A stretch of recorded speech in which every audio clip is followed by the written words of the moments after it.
करतो। व्यासपीठावर माझे सगळे सहकारी, माता भगिनी, बांधव, पत्रकार मित्रांनो, कोणत्याही क्षणाला साहेब येतील आणि त्यामुळे मला आता पटापट बोलून माझे विचार मांडायचे आहेत, कारण आपण सगळेजण साहेबांचे विचार ऐकण्यासाठी आलेले आहात आणि त्याची मला कल्पना आहे। मला एवढंच दिसतंय की या महाराष्ट्राला राज ठाकरे साहेबांची आवश्यकता का आहे, एवढ्या पुरतं मर्यादित बोलणार आहे की राज ठाकरेच का हवेत महाराष्ट्राला। त्याचं कारण तिघांचं सरकार आहे, एकमेकांशी पटत नाही, वेगवेगळी विचारधारा, वेगवेगळ्या दिशा, एका बाजूला बोलतात की आम्ही महाविकास आघाडी सगळे एकत्र आहोत, दुसऱ्या बाजूला गृहमंत्री आणि मुख्यमंत्र्यांचं पटत नाही, आमदारांचं पटत नाही, मंत्र्यांचं पटत नाही, कशात कोणाचा पायपूस नाही आणि त्यामुळे महाराष्ट्राचा विकास अक्षरशः तसाच्या तसा राहिलाय। आपले साहेब नेहमीच उदाहरण देतात की दुसऱ्या महायुद्धानंतर युरोपियन राष्ट्र सगळी बेचिराग झाली होती, बेचिराग झालेली राज्य देश पुन्हा उभी राहिली आणि जग त्या देशांमध्ये आता जातंय, पण महाराष्ट्र आणि आपला देश काय उभा राहताना दिसत नाही। महाराष्ट्रात काय कमी आहे का? महाराष्ट्राची प्रगती आपण करू शकत नाही? वर्षानुवर्ष आपण निवडणुका लढवतोय, रस्ते, वीज, पाणी, रुग्णालय, बेरोजगारी, गरिबी, याच्या पलीकडे कोणताच विषय नाही।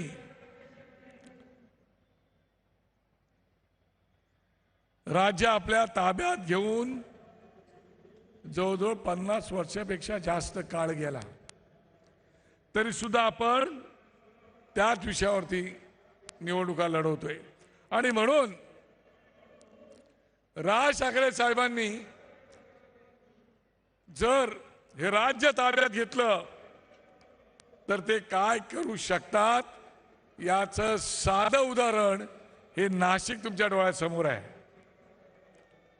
नाशिक तुमच्या डोळ्यासमोर आहे। नाशिकला आपले 40 नगरसेवक होते, स्थायी समिती, स्टँडिंग कमिटी आपल्याकडे नव्हते, महापौर फक्त आपल्याकडे होते, अशोक मुतळक इथे बसलेले आहेत, आणि तरी सुद्धा नाशिक साहेबांनी उभं करून दाखवलं आणि आजही लोकांना वाटते की अरे काय नाशिक झालेलं आहे। आणि मुंबई महानगरपालिका 25-30 वर्ष ज्या महानगरपालिकेचा बजेट 35,000 कोटी 40,000 कोटी आहे, आणि आम्ही काय बघतो मुंबईत बघायला? काय गेट ऑफ इंडिया। मुंबईत काय बघायचं? जिजाबाई भोसले उद्यान, राणीचा बाग, त्या राणीच्या बागेतले पेंग्विन, आणि काय बघायचं? शाहरुख खानचा बंगला, नाही तर अमिताभचा बंगला। अरे दुसरं आहे काय? केलं काय एवढ्या वर्षात? काय करायला पाहिजे होतं? आणि म्हणून राज ठाकरे साहेब या शहराचा विकास करू शकतात याची मला पूर्ण खात्री आहे, नव्हे महाराष्ट्रातल्या लोकांना पुरी खात्री आहे। साधं उदाहरण घ्या ना, आमच्याकडे कोणतीही सत्ता नाही, कोणतीही सत्ता नसताना सुद्धा मराठीचं आंदोलन आपण घेतलं, सगळ्या मराठी पाट्या लागल्या, सरकारला कायदा बनवावा लागला, कोर्टाला निर्णय घ्यावा लागला, मोबाईलवरती मराठी कॉलर ट्यून येत नव्हती, आपण आंदोलन घेतलं, मराठी कॉलर ट्यून आली, मराठी चित्रपटांना प्राईम टाइम मिळत नव्हता, कोणामुळे मिळाला? राज साहेबांमुळे मिळाला। 65 टोल नाके कोणामुळे बंद झाले? राज साहेबांमुळे बंद झाले. अशी अनेक गोष्टी आहेत. आता रेल्वेची भरती होते. ममता बॅनर्जी तत्कालीन रेल्वे मंत्री होत्या. आम्ही आंदोलन केलं. त्यांना निर्णय घ्यावा लागला का भूमिपुत्रांना प्रथम प्राधान्य नोकरीमध्ये द्यायला पाहिजे. कोणामुळे झालं? सत्ता नसताना जर एक माणूस एवढं करू शकतो तर या माणसाकडे सत्ता दिली तर काय करू शकतो? आदरणीय राजसाहेबांचं या व्यासपीठावर आगमन होत आहे. घोषणा द्या. महाराष्ट्र नवनिर्माण जंब पर वादवसु अंब पर रावण सह रंब पर रघुकुल राज है. राजसाहेब ठाकरे यांचा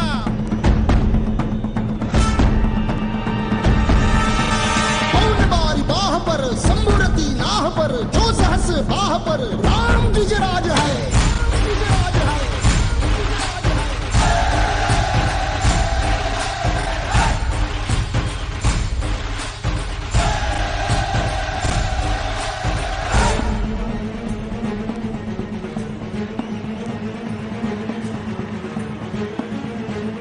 महाराष्ट्र नवनिर्माण सेनेचा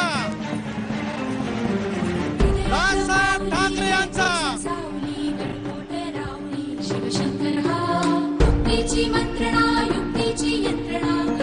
आदरणीय राजसाहेब ठाकरे यांना विनंती करतो की त्यांनी छत्रपती शिवरायांच्या प्रतिमेस पुष्पहार अर्पण करायचा आहे.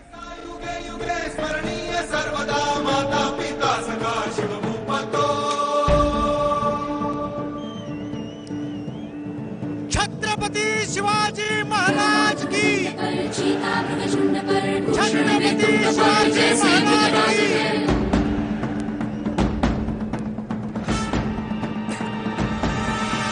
तेजतम अंश पर कंचनी कंस पर बाळा नांदगावकर यांना विनंती करतो की डॉक्टर बाबासाहेब आंबेडकर यांच्या प्रतिमेचं पुष्पहार अर्पण करायचं आहे. श्री शिक्षण प्रणेत्या सावित्रीबाई फुले यांच्या प्रतिमेस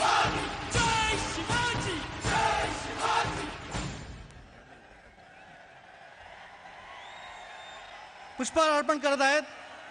त्याचप्रमाणे पद्मविभूषण शिवशाहीर स्वर्गीय बाबासाहेब पुरंदरे यांच्या प्रतिमेस पुष्पहार अर्पण करण्यात येत आहे. भारतरत्न स्वर्गीय लता मंगेशकर यांच्या प्रतिमेस पुष्पहार अर्पण करण्यात येत आहे. मी बाळा नांदगावकर यांना विनंती करतो की त्यांनी आपलं भाषण पुढे सुरू ठेवावं. ठीक आहे. हो.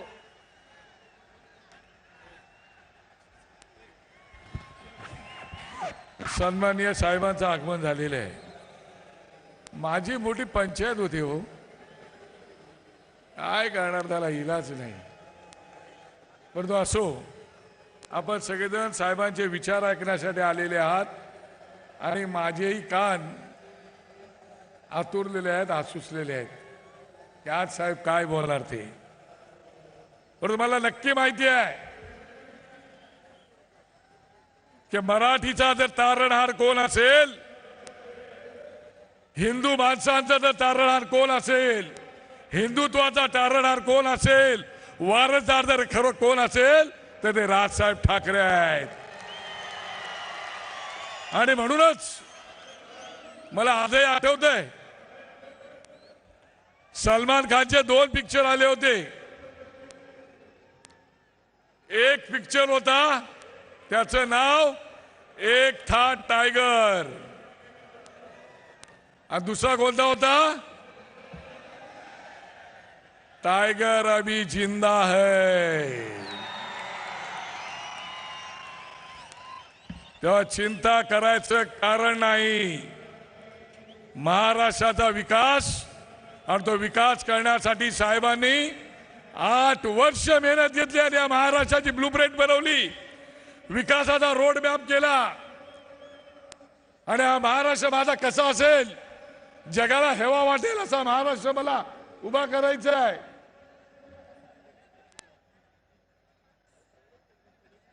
जगाला हेवा वाटेल असा मला महाराष्ट्र उभा करायचा आहे. तुमच्यातलेच नगरसेवक, आमदार, खासदार, मंत्री त्यांना बनवायचे आहेत. आणि म्हणून मी आता माझं भाषण आवडतं घेतो, एक शेवटचं सांगून. बोलायचं खूप होतं पण असो.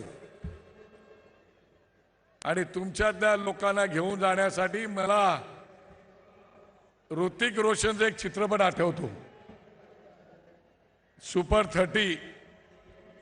डॉक्टर नाही ते आनंद कुमार यांच्यावरती बनवलेला आहे तो. आणि त्या पिक्चरमध्ये ऋतिक रोशनचा एक डायलॉग आहे.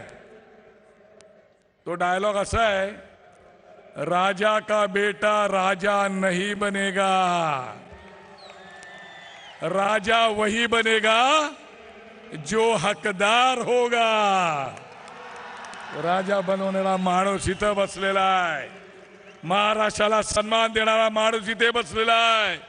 हिंदुत्वाचा वारसा घेऊन जाणारा माणूस इथे बसलेला आहे. मला पूर्ण खात्री आहे की मराठी बांधवांनो आणि हिंदू बांधवांनो, राज ठाकरे अजूनही आहे आणि आपल्यासाठी स्वतःला महाराष्ट्राला अर्पण करून घेतले. आणि म्हणूनच चिंता करायचं कारण नाही. हा महाराष्ट्र त्यांच्या हातामध्ये सुरक्षित तुम्हाला द्यायचा आहे, तो द्या एवढीच विनंती करतो आणि माझे 2 शब्द पूर्ण करतो. धन्यवाद. जय हिंद, जय महाराष्ट्र.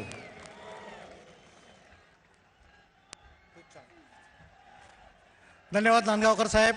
आणि यानंतर माहीम विधानसभेकडून आदरणीय राजसाहेबांचा सत्कार होत आहे. महाराष्ट्र धर्माची प्रतिकात्मक गुढी देऊन, शाल पुष्प देऊन आज या ठिकाणी आदरणीय राजसाहेबांचा सत्कार होत आहे. महाराष्ट्र नवनिर्माण सेनेचा सन्मान्य राजसाहेब ठाकरे यांचा इंद्रजिमी जंब पर वादवसु अंब पर रावण संगंब पर रघुकुल राज है.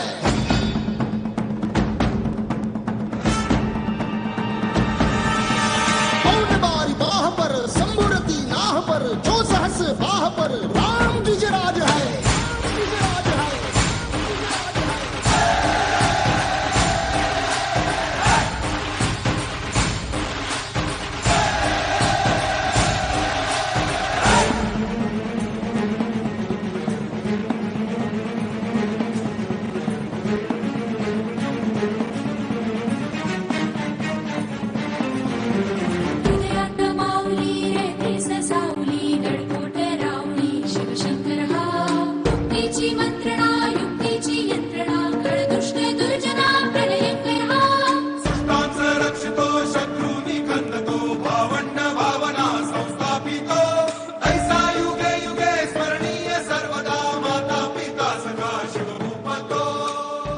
आणि यानंतर आपण सर्वजण ज्या क्षणाची वाट पाहत होतो, मागील 2 वर्षापासून आपण या क्षणाची वाट पाहत होतो.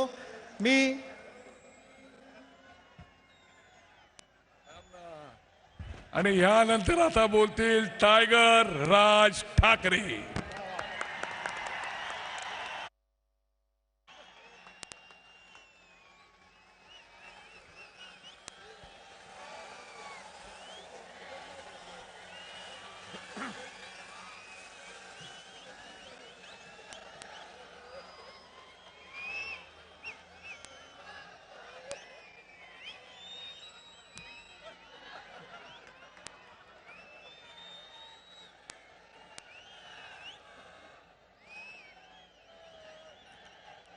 जमलेल्या माझ्या तमाम हिंदू बांधवांनो, भगिनींनो आणि मातांनो,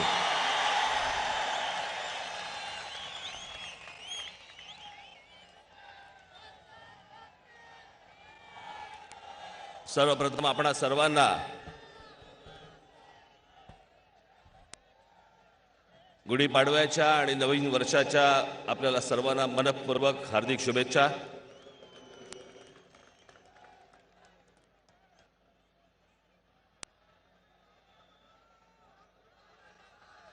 खरं तर 6:30 वाजल्यापासून मी तयार होतो. मी इथून काय ढांग टाकली की आलो. पण मला सगळेजण फोन करून सांगत होते की नाही साहेब, एवढ्यात निघू नका, एवढ्यात निघू नका, अजून खूप ट्रॅफिक जॅम झालंय, लोक अजून खूप येत आहेत, बसेस अडकल्या आहेत, गाड्या अडकल्या आहेत. आणि त्याच्यामुळे मला यायला जरा थोडासा उशीर झाला. महाराष्ट्राच्या कानाकोपऱ्यामधनं आलेल्या माझ्या सर्व महाराष्ट्र सैनिकांचा आज मला दर्शन घेताना खूप अभिमान वाटतोय, आनंद होतोय.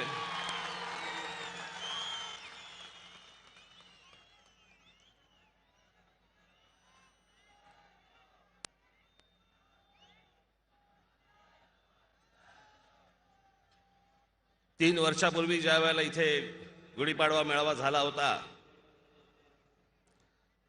त्याच्यानंतर जवळपास 2 वर्ष हा मेळावा काही घेता आला नाही.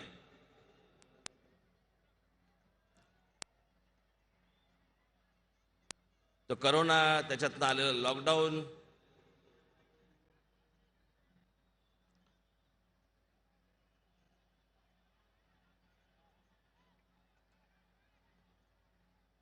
तो लॉकडाऊनचा काळ आठवला तरी काही वेळेला बरं वाटतं, पण काही वेळेला खूप वेळा त्रास होतो.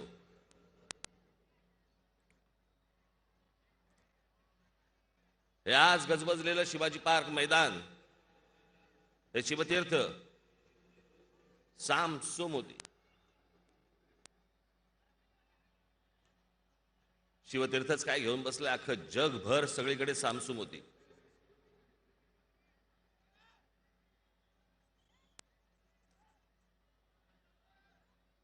एक माणूसही फिरताना दिसायचा नाही.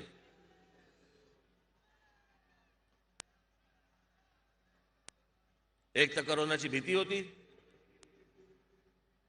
नाही तर आमच्या पोलिसांचा दांडिया होता. ते तरी बिचारे काय करणार. या संपूर्ण काळामध्ये पोलिसांनी ज्या प्रकारचं काम केलंय, खास करून मुंबई महाराष्ट्राच्या पोलिसांना मी खास करून धन्यवाद देईन. अहो रात्र जागले ते, खाण्यापिण्याची पर्वा नाही केली. आपल्याला करोना होईल का, आपण राहू का जाऊ, या कुठच्याही गोष्टींचा विचार न करता 24 तास ते रस्त्यावरती होते.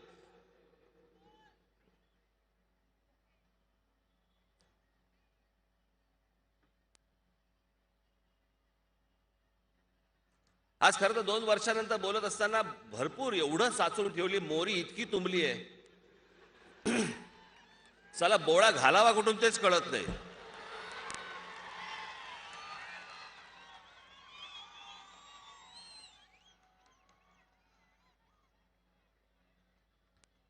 जितकं शक्य होईल तितकं आज साफ करू.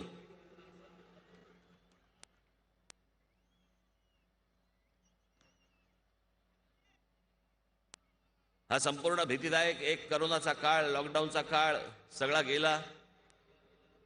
संपूर्ण समाजामध्ये आलेलं एक नैराश्य झटकून पुन्हा सगळेजण परत कामाला लागले. तो लॉकडाऊन, ते संपूर्ण घरात बसणं, हे अनेकांच्या सगळ्यांच्याच विस्मरणात गेलं. ही अत्यंत चांगली गोष्ट झाली.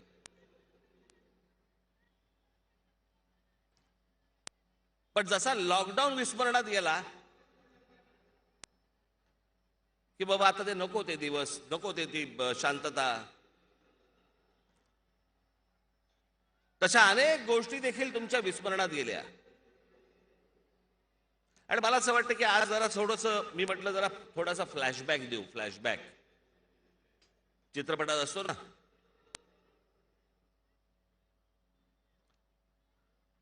2 वर्ष आपली सगळ्यांची शांततेमध्ये गेली. 2 वर्ष आपण सगळे शांत होतो, घरात बसून होतो. पण त्याच 2 वर्षापूर्वीच्या झालेल्या घटना त्या देखील आपण विसरून गेलो. त्या पण आपण विसरलो. 2019 साली झालेली विधानसभेची निवडणूक. होतं काय, वर्तमानपत्र आणि हे सर्व चॅनल्स रोज नवीन नवीन बातम्या, त्याच्यामुळे अगोदरचं सगळं विसरायला होतं. आणि ते तुम्ही विसरता, हेच यांच्या फायद्याचं ठरतं. की आम्हाला ते आता आठवतच नाही, त्यावेळेला झालं, त्यावेळेला ऐकलं, पण ते आम्ही आमच्या विस्मरणात गेलं. कसं काय जाऊन चालेल? 2019ची विधानसभेची निवडणूक आठवा.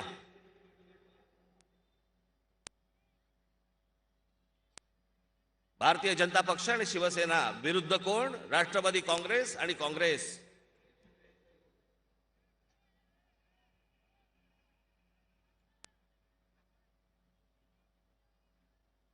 निकाल लागल्यानंतर शिवसेनेला, खास करून उद्धव ठाकरेंना साक्षात्कार झाला.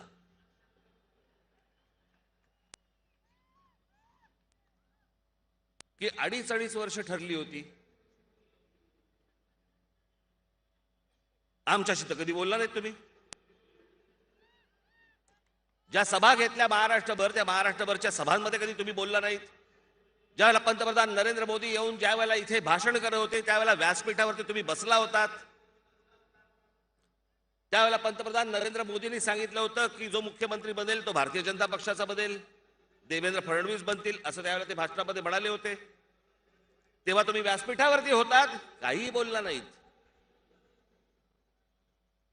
अमित शहांचं ज्यावेळेला भाषण झाली, त्यावेळेला अमित शहा देखील बोलले होते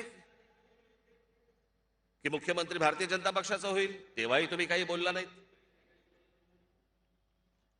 आणि जसा निकाल लागला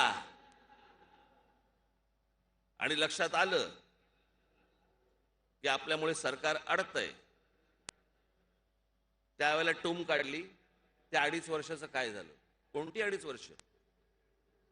कुठची 2.5 वर्ष? कोणाशी बोलला होतात? अमित शहांशी मी एकांतात बोललो होतो म्हणे. एकांतात. बाहेर का नाही बोललात?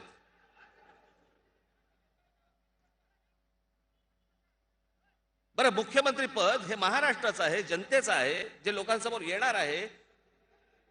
मग ती गोष्ट तुम्ही 4 भिंतीत का केलीत? बरं, त्या 4 भिंतीमधली गोष्ट अमित शहा सांगतायत, आमचं असं काही बोलणं झालेलं नाहीये.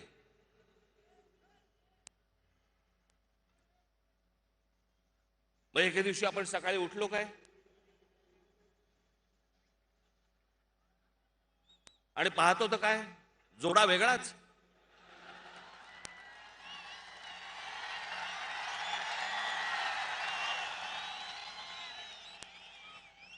चला, पळून कोणाबरोबर गेली आणि लग्न कोणाबरोबर, काही कळेच ना आम्हाला.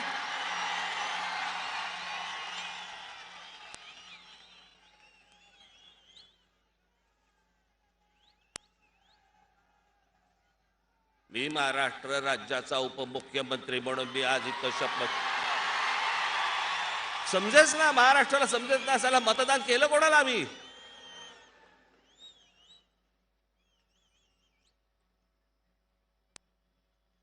मग एक आवाज आला, ये शादी नहीं हो सकती. फिसकटलं तिच्या आईला. दोघे हिरमुसून घरी. हे सगळं चालू असताना शेजारच्या गॅलरी बंद कोणतरी साला डोळा मारतोय. यांचं काहीतरी वेगळंच अजून सुरू. मला घ्या ना कडेवर. मला कळत नाही या महाराष्ट्रामधलं 3 नंबरचा, 1 नंबरचा पक्ष भारतीय जनता पक्ष, 2 नंबरचा पक्ष शिवसेना, 3 नंबरचा पक्ष राष्ट्रवादी काँग्रेस आणि 3 नंबरचा पक्ष 1 नंबरला आणि 2 नंबरला फिरवतोय. मी महाराष्ट्राच्या राजकारणामध्ये काही देशाच्या राजकारणात असा प्रकार बघितलेला नाही.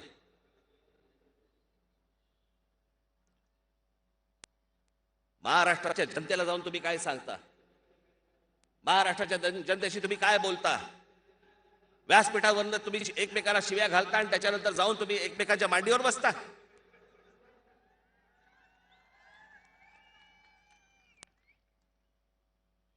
आणि कारण काय सांगतात? नाही, 2.5 वर्ष बोलले होते. हे तुमचं आतलं झंगाड आहे, ह्याचा आमच्याशी काय संबंध? ज्या मतदाराने तुम्हाला मतदान केलं ते शिवसेना भारतीय जनता पक्ष युती म्हणून तुम्हाला केलं होतं. शरद पवार आणि काँग्रेस बरोबर जाण्यासाठी नव्हतं केलं.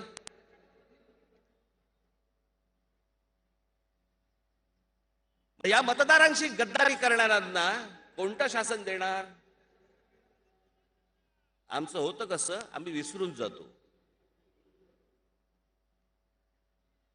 आम्ही सगळं विसरून जातो की आम्ही त्या उन्हातानामध्ये रांगेमध्ये उभे होतो.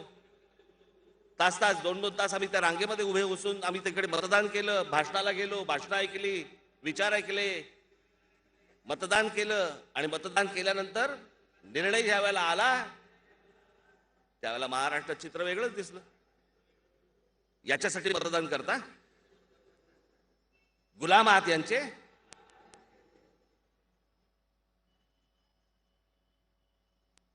कोणीही उद्या तुम्हाला कुठेही फरफटत न्यावं आणि तुम्ही फरफटत जावं. कोणतीही खेळी यांनी करावी आणि तुम्ही वा वा म्हणून टाळ्या वाजवाव्यात किंवा आम्ही विसरून जावं. हे विसरून जाताना हेच हवं यांना.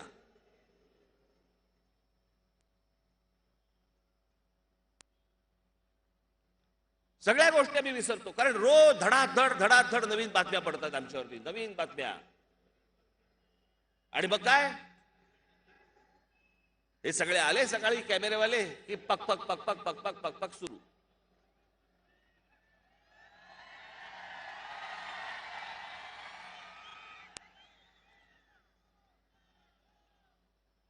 या बाजूने कोणीतरी बोलायचं, या बाजूने कोणीतरी बोलायचं आणि मूळ विषय बाजूला न्यायचा. तुम्हाला आठवत असेल माझी पत्रकार परिषद झाली होती. त्या पत्रकार परिषदेमध्ये मी सांगितलं होतं ज्यावेळेला मुकेश अंबानींच्या घराच्या खाली ज्यावेळेला बॉम्ब ठेवला गेला, कोणतरी वझे, जो वझे कुठे होता? शिवसेनेत. तो माणूस एका गाडीमध्ये जिलेटिन्स ठेवतो आणि या देशातल्या सगळ्यात मोठ्या उद्योगपतीच्या घराच्या बाहेर जाऊन गाडी ठेवतो. हिम्मत कशी होते? हे काही सहज झालं का हो? की एका पोलीस अधिकाऱ्याला वाटलं तरी एक गाडी घेतली, गाडीमध्ये जिलेटिन टाकले आणि एका उद्योगपतीच्या घराच्या बाहेर नेऊन ठेवलं. मी तेव्हा पण तुम्हाला सांगितलं होतं याचं उत्तर तुम्हाला सापडणार नाही, याचं उत्तर मिळणार नाही. हे सगळीकडे भरकटवत नेणार विषय.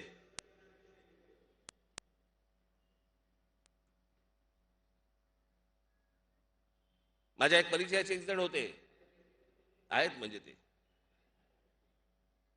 त्यांना गाणं गाण्याचा भयंकर शौक होता. एक 4-5 झाले की ते गाणं म्हणायचे, रमैया वस्तावया. आणि मग रमैया वस्तावया गाणं सुरू केलं की मग ते एक तान द्यायचे. ती तान साधारणपणे 1 मिनिटभर चालायची. त्यांना वाटायचं की ते फार सुरात गातात, पण ती तान भयंकर 1 मिनिटभर ती तान द्यायची, आ करायची. आणि सगळ्यात शेवटी परत याचे विचार, गाणं कोणचा था? ते गाणं विसरायचे मूळ. तशी ती तान आहे. तुम्हाला भरकटवणं, तुम्हाला वेगवेगळ्या विषयांमध्ये नेणं. आज कोणीच त्या विषयामध्ये बोलत नाही. अहो, देशाच्या इतक्या मोठ्या उद्योगपतीच्या घराच्या बाहेर बॉम्बची गाडी सापडते आणि त्याचं उत्तर अजूनपर्यंत महाराष्ट्राला मिळत नाही, देशाला मिळत नाही. एक पोलीस अधिकारी जेलमध्ये जातो, त्याच्यानंतर मुंबईच्या कमिशनरला काढून टाकलं जातं. मुंबईचा कमिशनर म्हणतो की गृहमंत्र्यांनी 100 कोटी मागितले, गृहमंत्री जेलमध्ये जातो.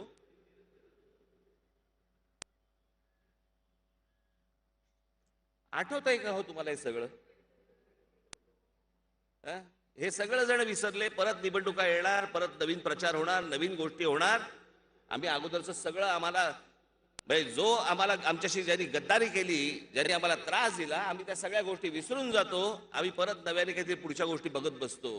ह्याच तुमच्या स्मरणशक्तीचा आजपर्यंत ते फायदा घेत आले, याच गोष्टींचा. नवीन काहीतरी टूम काढायची.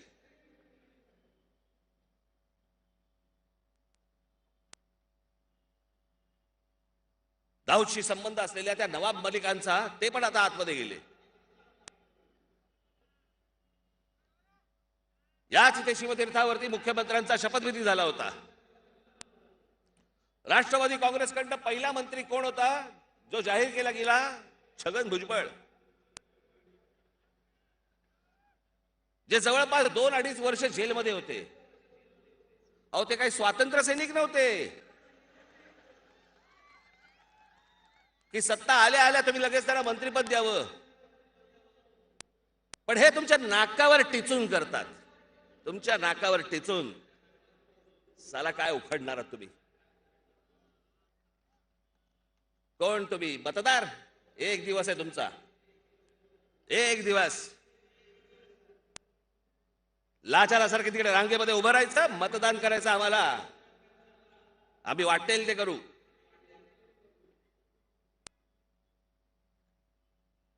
जो माणूस जेलमध्ये 2.5 वर्ष होता त्याला मी पहिला मंत्री करेन. माझा गृहमंत्री जेलमध्ये गेला, 100 कोटी रुपये मागितले म्हणून जेलमध्ये गेला, काही फरक पडत नाही. कोण काय करणार आहात तुम्ही? मुंबईमध्ये ज्यांनी बॉम्बस्फोट घडवले त्या दाऊद इब्राहिमच्या बरोबर संबंध असलेले नवाब मलिक, ते जेलमध्ये गेले. हिंमत बघा यांची, हिंमत. आणि तुमच्या नाकावर टिचून गाडीतनं जाताना तुम्हाला असं करतायत. यांच्या फुटेजमध्येच आहे, गाडीमधनं चालले नवाब मलिक आणि तुम्हाला अंगठा दाखवतायत.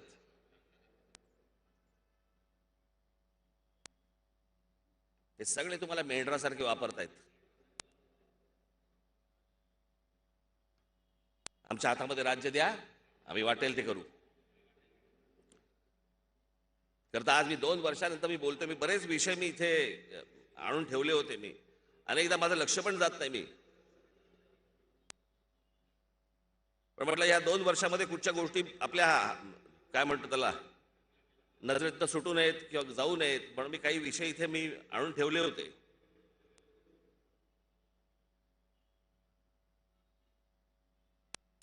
का आम्ही भाषण करतो मला कळत नाही. मला का आम्ही तुमच्या समोर येतो, तुम्ही एवढ्या संख्येने का येता, काय ऐकता? आता टेलिव्हिजन चॅनलवरती देखील महाराष्ट्रभर सगळेजण ऐकत असतील, बघत असतील.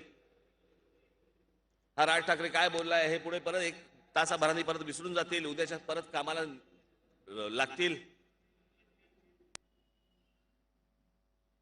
लोकशाही कशी असते ना, लोकशाही ही इंग्लंडमधनं बघा. ज्या दुसऱ्या महायुद्धाच्या वेळेला विन्स्टन चर्चिल यांनी दुसरं महायुद्ध जिंकून दिलं, त्यांची एक फेमस पोज होती, V for victory, V for Winston.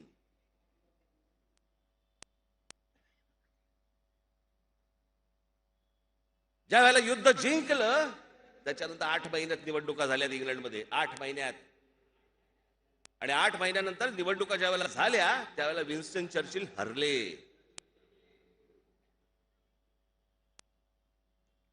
British जनतेला विचारलं, पत्रकारांनी तिकडच्या विचारलं की अरे दुसऱ्या महायुद्ध ज्या माणसाने तुम्हाला जिंकून दिलं त्या माणसाला तुम्ही पाडलात, त्या माणसाला तुम्ही हरवलं. हो म्हणे. विन्स्टन चर्चिल युद्ध काळात चांगले होते, शांततेच्या काळात नाही. ही समज लागते समाजामध्ये, ही समज.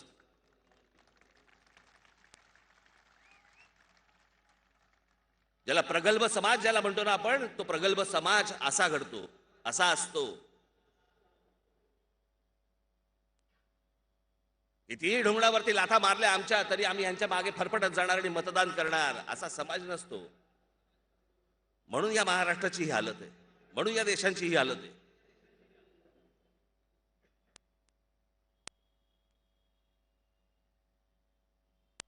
आजही आमचे शेतकरी आज आत्महत्या अजून थांबलेल्या नाहीत.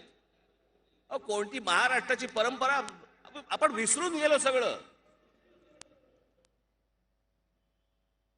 मी आता अनिल शिदोरेंशी मी बोलत होतो. मी म्हटलं त्यांना, मी सांगितलं म्हटलं जो जो माणूस इतिहास विसरला ना त्याच्या पायाखालचा भूगोल सटकलेला आहे, तो निसटून गेलेला आहे, त्याच्या जमीन निसटून गेलेली आहे.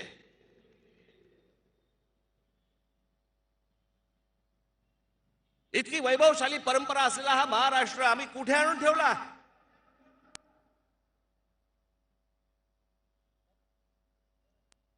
आमचा गृहमंत्री जेलमध्ये जातो 100 कोटी रुपये मागितले म्हणून. आमच्या महाराष्ट्राचा एक मंत्री एका अतिरेकी माणसाचा दाऊद इब्राहिमशी संबंध असला म्हणून तो जेलमध्ये जातो. सरकार चालू आहे अजून.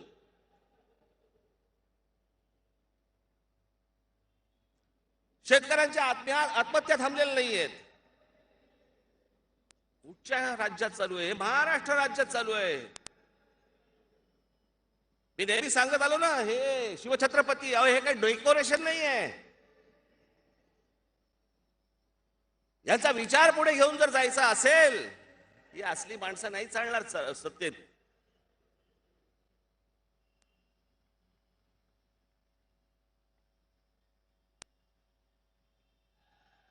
रामाजी अनंत सुभेदाराला जे पत्र लिहिलं होतं शिवाजी महाराजांनी,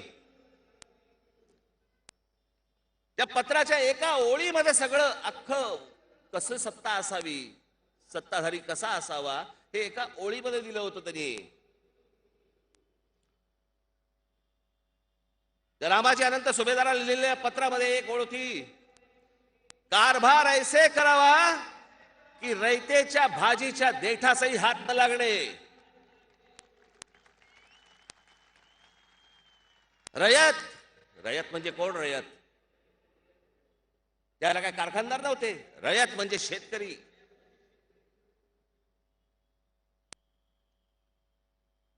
आजूबाजूचा समाज, इतर विविध कामं करणारा, त्याच्या भाजीच्या देठासही हात न लागणे. आणि आज महाराष्ट्रामध्ये आमच्याकडे काय? सगळीकडनं बोंबाबोंब.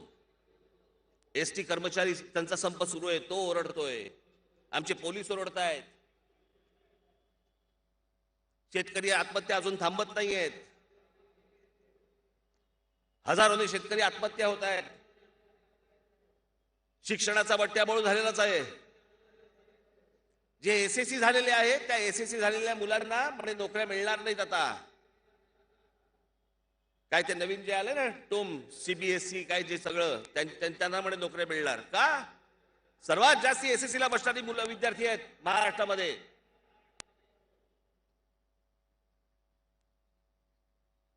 महाराष्ट्रामध्ये जर समजा नोकऱ्यांमध्ये पहिलं प्राधान्य जर मिळणार असेल, तर महाराष्ट्रामधल्या पहिल्यांदा माझ्या मराठी माणसाला पहिल्यांदा प्राधान्य मिळालं पाहिजे. बाकीच्यांना नंतर. हे फालतू लपडी इथे आणू नका.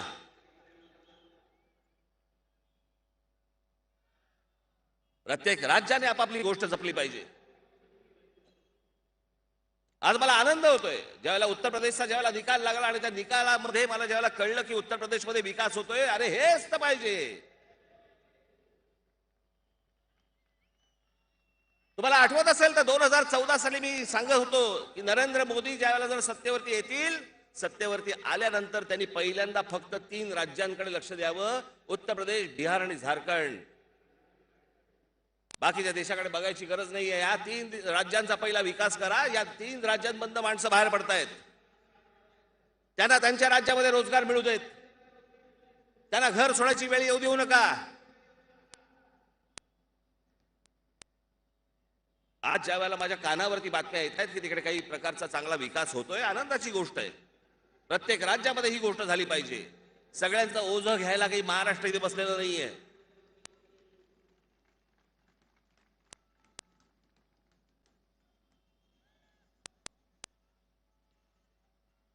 पण तुम्ही या गोष्टींचा विचार करत नाही. तुम्ही ह्या गोष्टींच्या फक्त नुसत्या वर्तमानपत्रांमधल्या ओळी वाचता.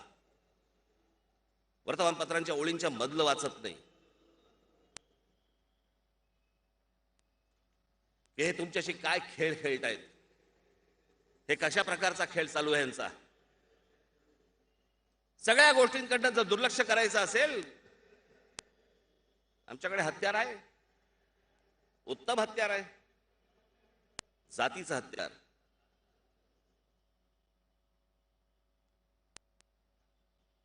मी आज भाषण करताना मला अनेक लोकांनी विचारलं की काय बोलणार राज ठाकरे, काय बोलणार, हिंदुत्वावरती काय बोलणार. बोलणार आहे. माझ्या दृष्टिकोनात हिंदुत्व काय आहे ते मी मांडणार आहे.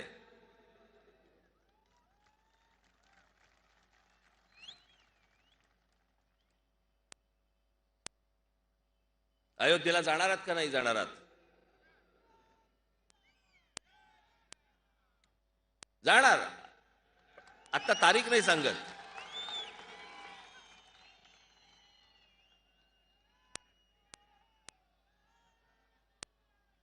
पण हे मगाशी मी तुम्हाला जे सांगत होतो ना, हे जातीपातीमध्ये, जर जातीपातीमध्ये जर गुंतून पडणार असू, कुठलं हिंदू आणि कुठलं हिंदुत्व घेऊन बसलोय आपण?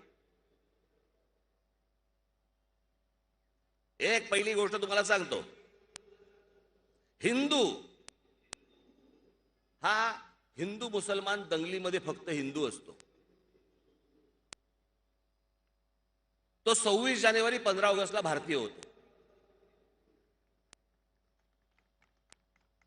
चीनने आक्रमण केलं की त्याला कळतच नाही आपण कोण आहोत.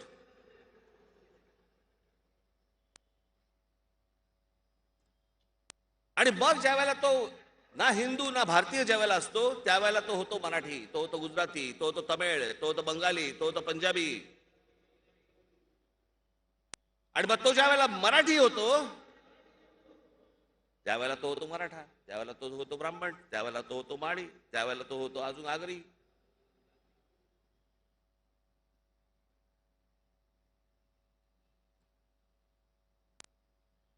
आणि काही लोकांना ही गोष्ट हवी आहे. काही लोक कशाला, राष्ट्रवादी काँग्रेसला ही गोष्ट हवी आहे, शरद पवारांना ही गोष्ट हवी आहे.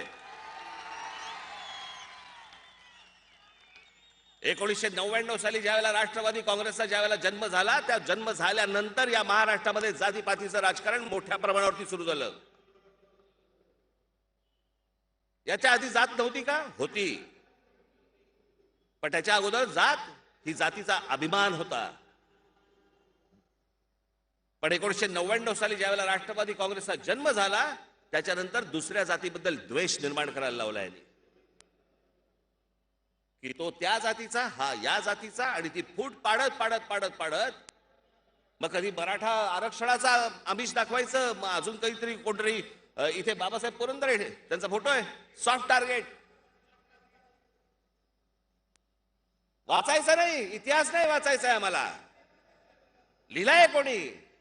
पुरंदरे ब्राह्मण. अच्छा अच्छा अच्छा अच्छा, म्हणजे यांनी चुकीचं लिहिलेलं असणार.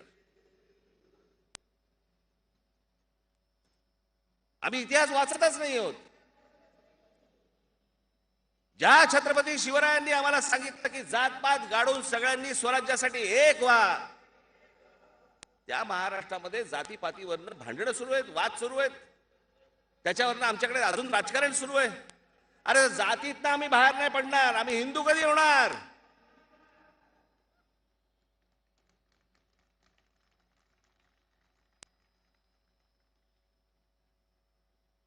बाहेरच्या राज्यांमध्ये ज्या प्रकारचं राजकारण चालतंय ते राजकारण करायचंय का आम्हाला महाराष्ट्रामध्ये? ज्या महाराष्ट्राची परंपरा एवढी वैभवशाली, ज्या महाराष्ट्राने दिशा या देशाला दिली, तो महाराष्ट्र खितपत पडलाय जातीत. हे आमच्या अंगली सिद्धोळे इकडे बसलेले आहेत, उत्तर प्रदेशमध्ये गेले होते. एका ढाब्यावरती थांबले, ढाब्यावरती थांबल्यानंतर तिकडे एका खाटेवरती बसले होते, तिकडे ते आणि त्यांचे मित्र. चहा सांगितला. त्या ढाब्यावरच्या काउंटरवरचा माणूस आला, त्यांच्याकडे आला. कौनसी जात से हो? मैंने जात सांगितली. अच्छा अच्छा ठीक आहे. अरे इनको चाय देना. हे वातावरण आणायचं महाराष्ट्रात? ही अवस्था करायची आहे महाराष्ट्राची आपल्याला? या 1999 सालच्या राष्ट्रवादी काँग्रेसच्या जन्मानंतर तो जेम्स लेन जन्माला आला. कोण जेम्स लेन हो? कोण जेम्स लेन?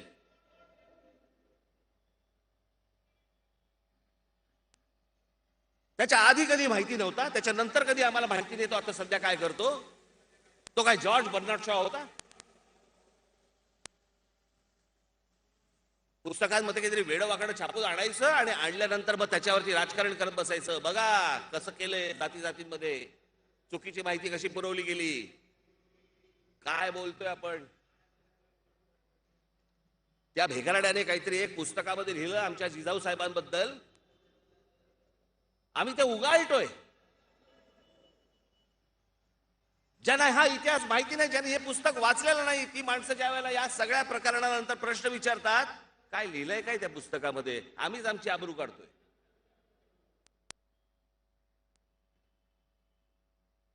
ज्याचा या देशाशी काही संबंध नाही, कशाशीही संबंध नसलेली माणसं ही इथे येतात, काहीतरी पुस्तक लिहितात, त्याच्यामध्ये वेडवाकडं आमच्या जिजाऊ साहेबांबद्दल लिहितात, शिवरायांबद्दल लिहितात. त्याच्यावरनं इथे राजकारण तापवलं जातं, जाणून बुजून तापवलं जातं, आणि त्याच्यानंतर आम्ही त्याच्यावरती चर्चा करत बसतो.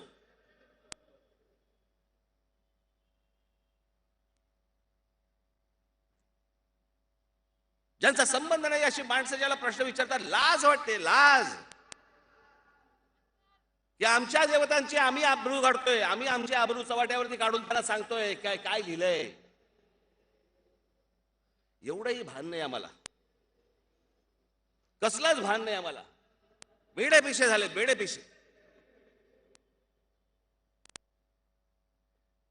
निवड डोकीच्या तोंडावरती फक्त पैशाचा, फक्त नुसता चारा टाकायचा आणि भेडे पैसे करून टाकायचं तुम्हाला. छोट्या छोट्या गोष्टींबद्दल बाहेर काढायचं तुम्हाला. मागचा पुढचा विचार न करता आम्ही फक्त एकमेकाची डोके आपटायला तयार आहोत, डोके फोडायला तयार आहोत.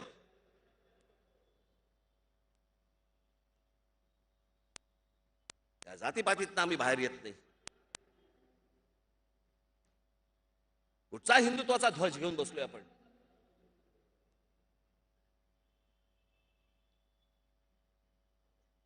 हिंदू म्हणून आपण कधी एक होणार आहोत?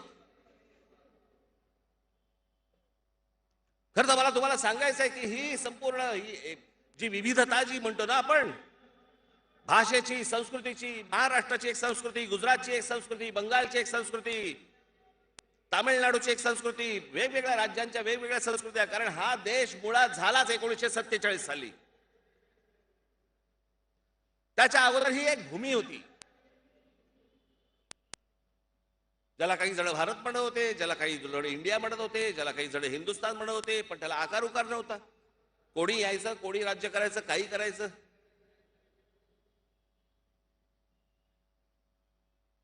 माझा कदाचित साल चुकेल, पण साधारणपणे 1012च्या सुमारास गजनीचा मोहम्मद आला. त्याच्यानंतर 1292-94 साली अल्लाउद्दीन खिलजी आला. त्याच्यानंतर मोगलांचं आक्रमण या संपूर्ण भूमीवरती झालं. आज जवळपास 800-900 वर्षानंतर बदला आपला मराठेशाहीचा इतिहास 125 वर्षांचा. या आमच्या शिवछत्रपतींचा विचार घेऊन आम्ही अटकेपार झेंडे फडकवले. त्या अटक किल्ल्यावरती आमची भगवी पताका लागली.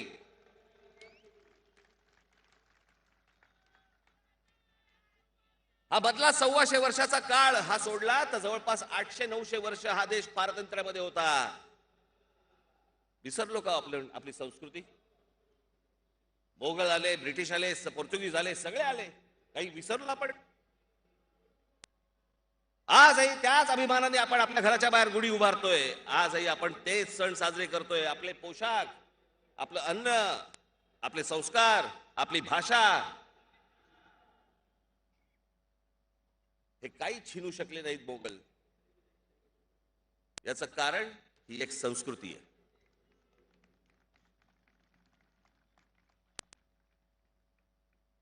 मला असं वाटतं प्रत्येक राज्याने आपापली जर संस्कृती जोपासली, प्रत्येक राज्याने आपापली भाषा जर जोपासली, प्रत्येक राज्याने जर समजा आपापलं राज्य मोठं केलं, आपाप हा देशच मोठा होणार आहे. आणि या देशातनं मोठं कोण होणार आहे? हिंदूच मोठा होणार आहे.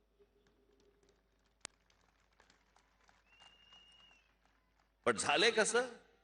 एका राज्याला दुसरं राज्य ओरबाडायचंय, दुसऱ्या राज्याला तिसरं राज्य ओरबाडायचंय, तिसऱ्या राज्याला चौथं राज्य ओरबाडायचंय. आम्ही आमच्यातच ओरबाडणं सुरू ठेवलेलं आहे. बाकीच्यांचं, बाहेरच्यांचं काय घेऊन बसलात? आमच्याच लोकांकडे आमचं लक्ष नाहीये. आज काय शेतकरी आत्महत्या करतोय, त्याच्या मागे काय परकीय हात आहे का? आमच्याच लोकांचा हात आहे ना. आज आमच्या मुलांना शिक्षण मिळत नाही, नोकऱ्या मिळत नाही, कोणाचा परकीय हात आहे का त्याच्या मागे? आमच्याच लोकांचा हात आहे ना. आमच्याच दळबदली धोरणांचा विषय ना तो.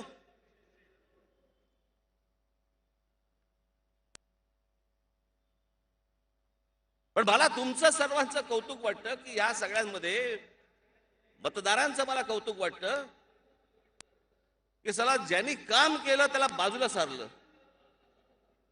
आणि ज्यांनी काम नाही केलं त्याला सत्तेवर बसवलं.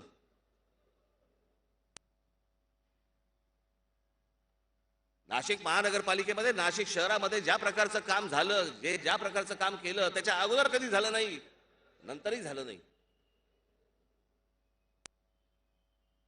पण काम केल्याची पावती काय मिळाली? बाहेर वा सत्तेतनं. कोण काम करेल तुमच्यासाठी? जर लफंगीगिरी करून आणि असल्या समजा गोष्टी करूनच जर समजा सत्ता मिळवायची असेल, तेच करू.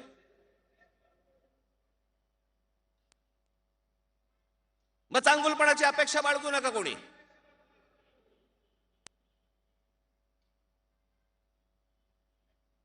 नुसती हातामध्ये सत्ता द्यायची, यांची रोजची भांडणं बघायची आणि या भांडणामधनं आमच्या हाताला काहीच लागत नाहीये.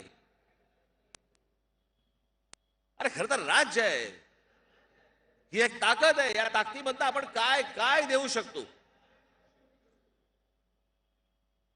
आज माझा महाराष्ट्रामधला सर्वसामान्य माणूस, सगळा माणूस, सगळी जनता आज आम्ही रस्त्याने चालतोय, आम्हाला फुटपाथ नाहीत.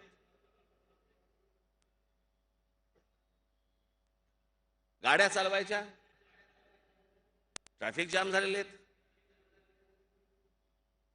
मेट्रो आणली, आम्ही फुगड्या काढतो मेट्रोमध्ये. झोपडपट्ट्या वाढतायत. 95 साली ज्या झोपडपट्ट्या होत्या आणि आजच्या झोपडपट्ट्या, फरक बघा. मी खरं तर कधी बोललो नसतो ही गोष्ट, पण ज्या वेळेला 95 साली शिवसेना भारतीय जनता पक्षाची ज्या वेळेला सत्ता महाराष्ट्रामध्ये आली, त्याच्या अगोदर मी एकदा माननीय बाळासाहेबांशी मी बोललो होतो.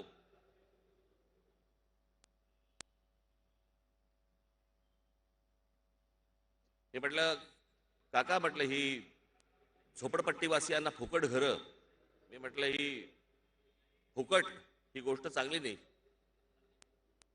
मला बोलले तू शांत बस.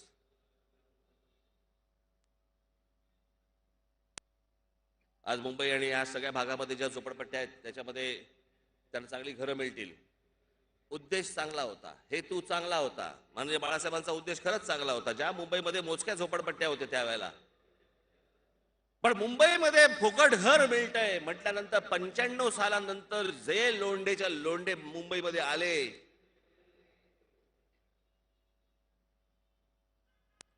आज आवरता येत नाहीये. ठाणा बकाल झालंय, पुणा बकाल झालंय, नाशिक बकाल होण्याकडे चाललेलं आहे, मुंबई झालेलीच आहे.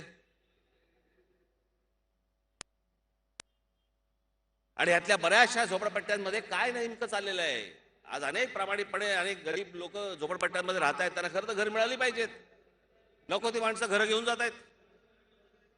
जे पूर्वापार मुंबईमध्ये इथे अनेक वर्षाचे झोपडपट्ट्यांमध्ये राहत आहेत, चाळींमध्ये राहत आहेत, त्यांना घर मिळाली पाहिजे. आमच्या पोलिसांना घर मिळाली पाहिजेत. चला, आमदारांना कसली घरं वाटतंय?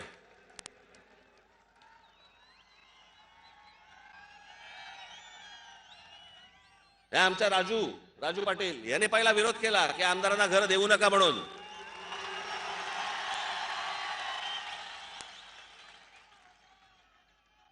मला असं वाटतं आपण एक देवाणघेवाण करावी.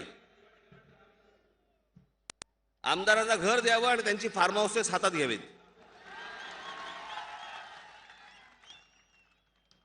मग आपलं काही म्हणणं नाहीये, घर देण्याबद्दल आपलं काहीच म्हणणं नाहीये. घे बाबा, घर घे, तुझं फार्म हाऊस आमच्या नावावर कर.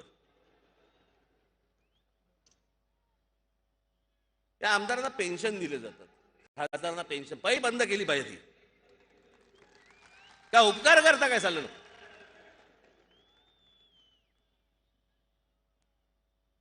या महाराष्ट्र राज्याचे, या देशामधले सगळे माननीय आमदार, माननीय सगळे खासदार,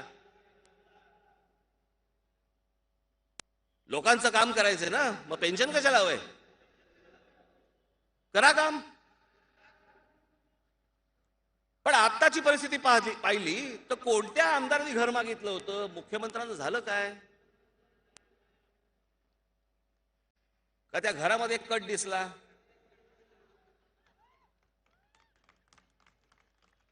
कारण हल्ली हे सगळे कटवरतीच चालतात. टेंडरमध्ये कट, ह्याच्यामध्ये कट, त्याच्यामध्ये कट.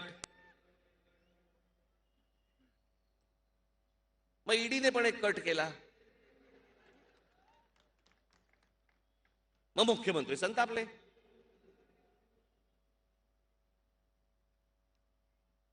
मुंबई महानगरपालिकेचे कोणते यशवंत जाधव, इन्कम टॅक्सची रेड पडली त्यांच्यावरती. किती तास चालू होती? 2 दिवस. साला मोजत काय होते?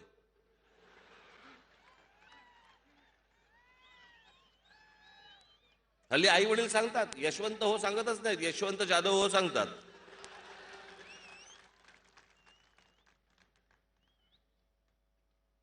गेली अनेक वर्ष या मुंबई महानगरपालिकेमध्ये खा खाल्ले पैसे. कुठे आहे ती मुंबई? आजही ज्यावेळेला तुमच्या व्हॉट्सअप आणि इतर गोष्टींवरती ज्यावेळेला मुंबईचे ज्यावेळेला भूतकाळातले काही इतर फोटो ज्यावेळेला येतात, किती सुंदर वाटते मुंबई, किती छान वाटते मुंबई. मुंबईमधली BST त्याचा रंग बदललाय. मला कळतच नाही कधी कधी की लोक कसे चढतात बसमध्ये. कारण बाहेरच्या राज्यांमध्ये जाणाऱ्या पण लक्झरी तशाच दिसतात. मी चला घाटकोपरला चाललोय का अहमदाबादला चाललोय ते लक्षातच नाही यायचं त्याचा तिकीट कापेपर्यंत. याचं कारण तुम्ही बकालपणा आणतायत शहरामध्ये, आणू देत. आमची मूळ BSTचा त्याचा रंग गेला, जाऊ देत. रस्त्यावर आम्हाला चालता येत नाही, ठीक आहे, आम्ही खड्ड्यामधनं रस्त्यांमधनं चालू. आम्ही गाडी चालवता येत नाही, नाही चालवता येत आम्हाला, चालू देत. ही जी तुमची कमजोरी आहे ना, ही ह्यांना सत्तेत आणते. आज ज्या प्रकारचा बकालपणा या महाराष्ट्रामध्ये आणि मुंबईमध्ये, खास करून मुंबईमध्ये आणलेला आहे. या मुंबईमध्ये मी तुम्हाला सांगतो, मी ज्यावेळेला कॉलेजला जात होतो त्यावेळेला ह्या इथून बांद्र्यावरनं हार्बरने जात असे.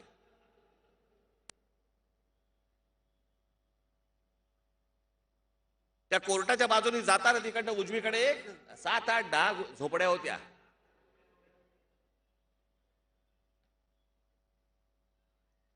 त्याला बेहरामपाडा म्हणायचे. आज जाऊन बघा तो बेहरामपाडा. 4-4 मजल्याचा बेहरामपाडा झालाय.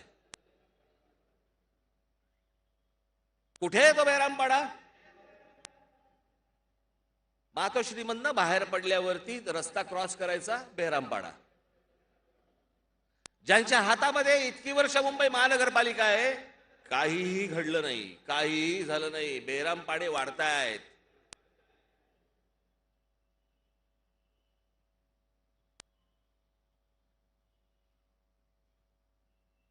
जी परिस्थिती मुंबऱ्याची आहे,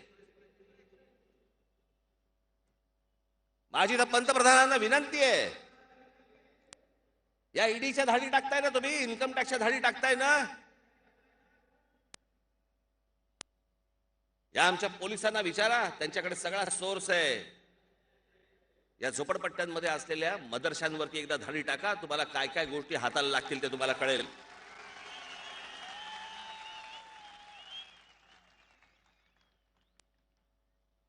अहो, गरजच नाही आपल्याला पाकिस्तानची. कशाला हवाय पाकिस्तान? उद्या जर काही घडलं तर आतमध्ये आवरता आवरता आपल्याला नाकी नऊ येणार आहेत. इतक्या गोष्टी आतमध्ये भरलेल्या आहेत. पण आमचं लक्ष नाही. आम्हाला मतं हवी आहेत. आम्हीच त्या झोपडपट्ट्या वाढवतोय, आम्हीच त्या सगळ्या गोष्टी वाढवतोय, आम्हीच त्या मदरसे वाढवतोय. अनेक मशिदी असे आहेत की ज्याच्या आतमध्ये काय नेमकं चालू आहे हे समजत नाहीये.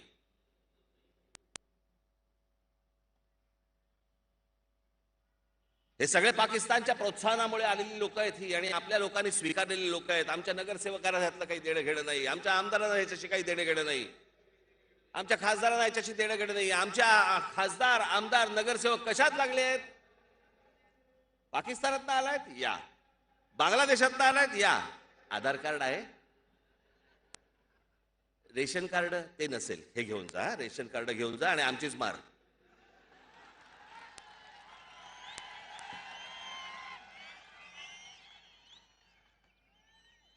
यांना या सगळ्या गोष्टी पुरवणारे आमचेच. एक दिवस येईल ज्या वेळेला सगळ्यांचे डोळे उघडतील की हे आपण काय करून ठेवलो, कोणत्या गोष्टी करून ठेवल्यात. एकदा कधीतरी पोलिसांशी एकांतात बोला, कानोसा घ्या एकदा. काय काय गोष्टी आपल्याकडे येऊन ठेवलेल्या आहेत, तुम्हाला धडकी भरेल, धडकी.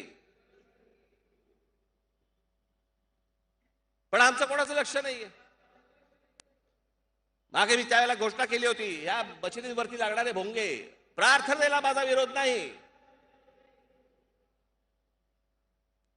पण या बचतीवरती लागलेले भोंगे हे खाली उतरवावेच लागतील. या सरकारला हा निर्णय घ्यावाच लागेल.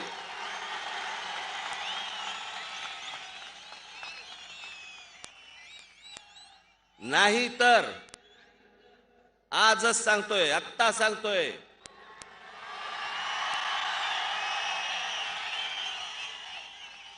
ज्या मशिदीच्या बाहेर हे भोंगे लागतील त्याच्या दुप्पट समोर स्पीकर लावायचे आणि हनुमान चालीसा लावायचा.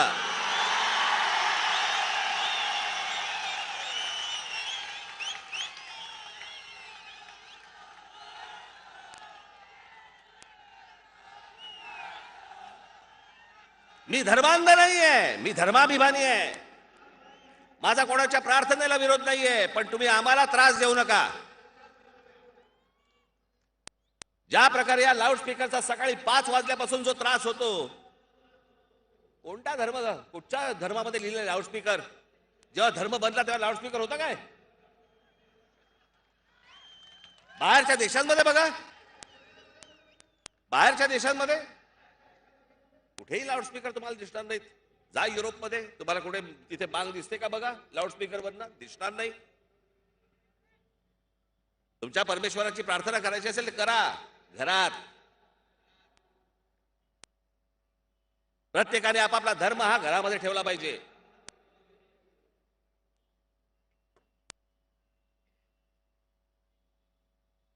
आमच्याकडे मंदिर आहेत, टाका धाडी. काय मिळणार? घंटा.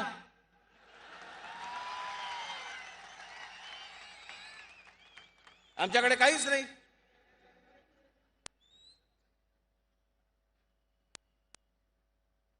आणि म्हणून मला हा असा खितपत पडलेला, जातीमध्ये खितपत पडलेला, असा हतबल झालेला, सत्ताधाऱ्यांसमोर लाचार झालेला, कोणाही समोर वाकडा तिकडा फरफरटत जाणारा, मला असला समाज नाही आवडत. या असल्या लोकांचं नाही नेतृत्व करावं असं वाटत. मला आरेला कारे म्हणणारी माणसं पाहिजेत. कोणत्याही सत्ताधाऱ्याची हिंमत नाही होता कामा तुमच्याशी गद्दारी करायची. त्या दिवशी मुख्यमंत्री ठणकावून सांगत होते विधानसभेमध्ये, जर तुम्ही माझ्या कुटुंबाला हात घालणार असाल तर पहिल्यांदा मला अटक करा, पहिल्यांदा कुटुंबाला सांग, मुंबई महानगरपालिकेत जाऊ नको म्हणून.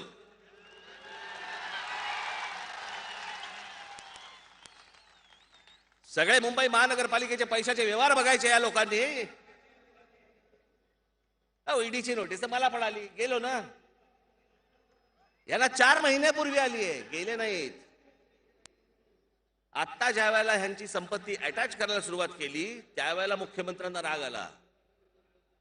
तेव्हा हे सांगतायत की जो कुटुंबावरती मजा येणार असेल तर त्यापेक्षा मला अटक करा. हे सगळं जे आहे ना हे 2019 आहे. 2.5 वर्षाचं मुख्यमंत्रीपद पाहिजे होतं ना, भोगा.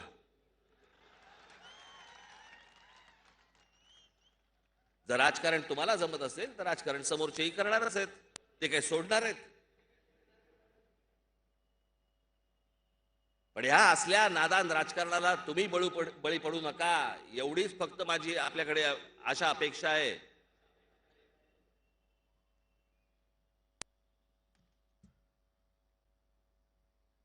हे सगळं जण काय वाटेल ते माननीय बाळासाहेबांच्या नावाखाली काही वाटेल ते मागून घ्यायचं. निवडणुकीच्या तोंडावरती माननीय बाळासाहेबांचा फोटो दाखवायचा आणि ह्यांचे कारभार काय, हजारो कोटी रुपये लुटतायत तुमचे. हा इथे महापौर बंगला आहे. मी त्या बंगल्याला विरोध केला होता. माझे काका असून देखील माननीय बाळासाहेबांचं जर स्मारक बांधायचं असेल, मोठं स्मारक बांधा, मोठं स्मारक बांधा. हे कसल्या चौकटीमध्ये घेऊन ठेवलेत माननीय बाळासाहेबांना? जर बाळासाहेबांचं स्मारक बांधायचं असेल तर मोठं बांधा. तुम्हाला बंगला आवडला म्हणून बाळासाहेबांच्या नावावरती घेऊ नका. यांचं सगळ्यांचं वास्तव्य आजही हे सगळे तिकडेच असतात. संध्याकाळी कोणाच्या गाड्या लागलेल्या असतात एकदा बघा, सगळ्या परदेशी गाड्या लागलेल्या असतात. सगळे व्यवहार तिकडे, नाव बाळासाहेबांचं. मुंबई बिल्डरांच्या घशात घालताना, बीएसटीचे प्लॉट ज्या वेळेला बिल्डरांच्या घशात घालताना मुंबईमध्ये प्लॉट नाही सापडला बाळासाहेबांचं स्मारक करायला.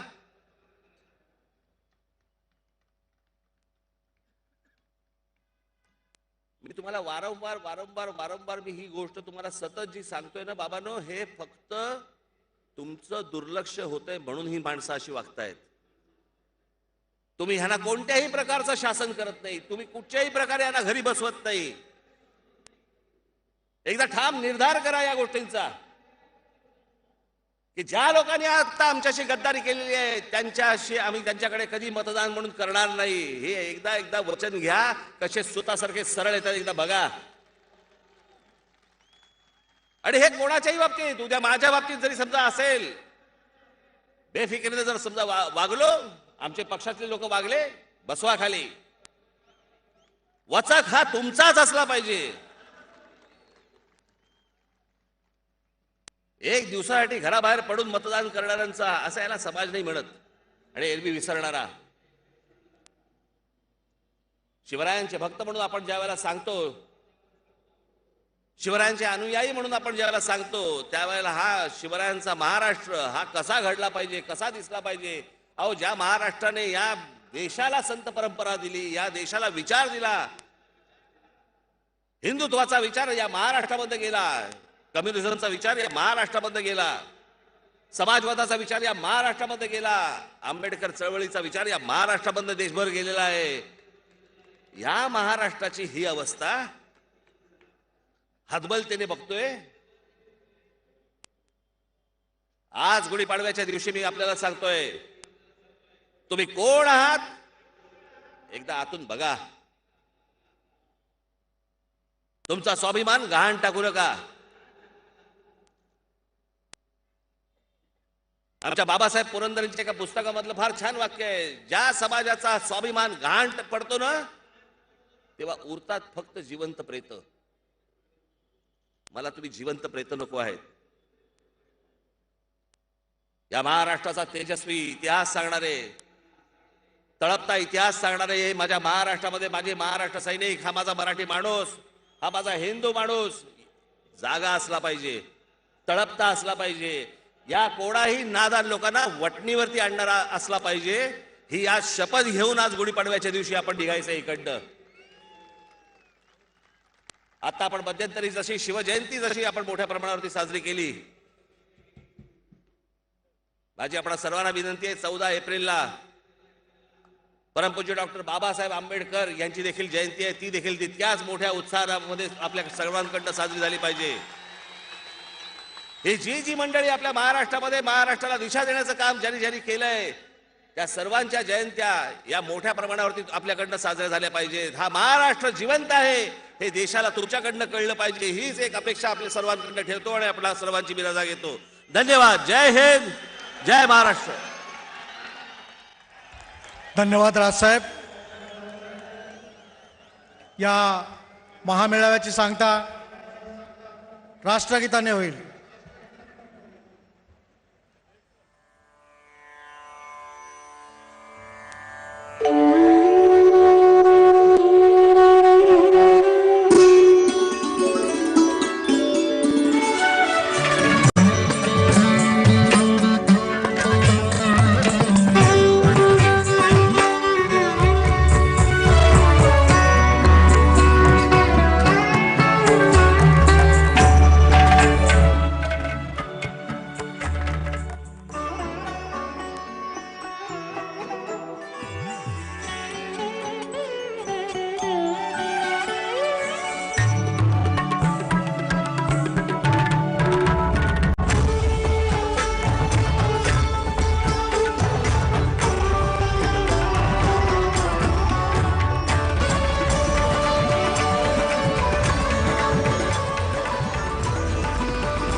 मराठी हृदय सम्राट राजसाहेब ठाकरे यांचा.